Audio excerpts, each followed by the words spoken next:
Welcome back, everyone. Today, I'm going to walk you through how to create an automation rule in Jira Service Management, an essential skill if you want to streamline your workflows, cut down on repetitive manual tasks, and bring a little more magic to your team's daily routine. By the end of this video, you'll know exactly how to set up these rules so that Jira handles the heavy lifting for you, leaving you free to focus on what really matters. Let's dive right in. First, you'll need to open your service project inside Jira Service Management. It's important to start in the right project because any rule you create will act within this space. If you haven't bookmarked your project yet, just navigate from your main dashboard to the correct project and open it up. Take a moment here and make sure you're in the right spot. You don't want your new automation rule showing up where you don't intend. Next, glance over to the sidebar. Down towards the bottom, you'll spot the space settings icon, which looks like a little gear. Go ahead and click on that. It's the gateway to all your project's configurations. Once inside the space settings, look for something called automation. This is like the command center for all your automation rules. It's where you can create, view, and manage the actions that keep your team running smoothly. Now, some of you might be thinking bigger. Perhaps you want a rule that applies across more than just one project.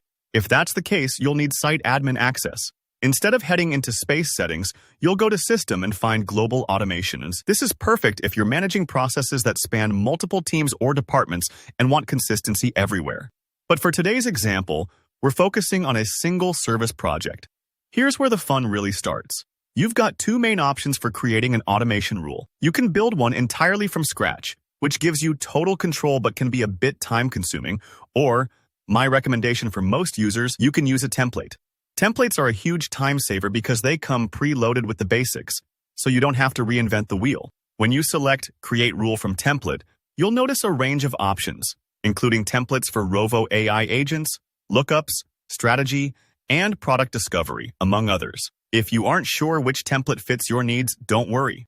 You can actually type a prompt into Rovo AI, and it'll suggest or even build the automation rule for you. It's almost like having a smart assistant right there. Once you pick a template that fits what you're trying to do, say you want to automatically assign incoming tickets to a specific agent or notify a team if an issue is high priority, you'll see that Rovo AI has already set up the basic automation configuration for you.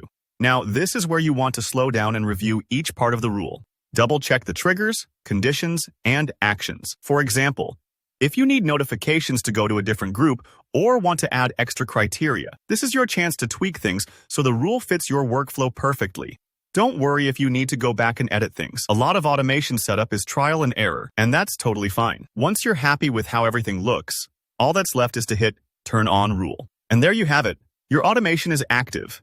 Jira will now handle this task every time the conditions you set are met. And if you ever need to make changes or view the rule status, just head back to the automation section in your space settings.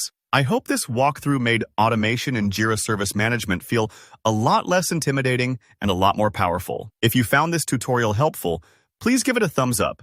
And if you have any questions or want to see more automation examples, drop a comment below. I always love hearing your thoughts. And don't forget to subscribe so you don't miss out on any future guides. See you in the next video.